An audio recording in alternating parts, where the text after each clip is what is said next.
Jo, nuk ka detyrime financiare, është një ftesë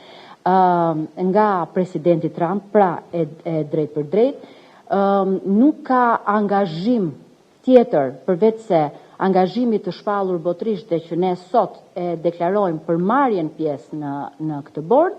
dhe sigurisht që Shqipëria me statusin e antarit themelues të Bordit Paqes do shohë në vijim angazhime të cilat burojnë edhe nga statuti. Por është një organizëm sui generis,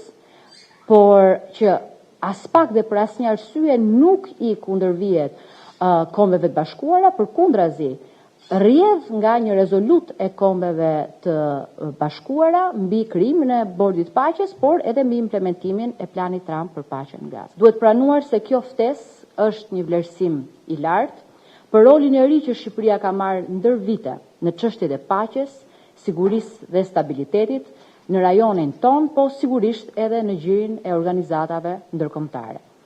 Nuk ka dyshim se ftesa e presidentit Amerikës është edhe një vlerësim i drejt për drejt për leadershipin e kryeministrit Rama, i cili është ftuar personalisht si antar i Bordit Paqes. Fatkeqësisht, edhe për një ngjarje me një peshë të tillë krejt të veçantë për Shqipërinë e vogël, ky lajm i mirë për emrin e Shqipërisë e të shqiptarit në botë është pasuar nga një lumë marrëzish të derdhura në Mexhlisin e Informimit Publik.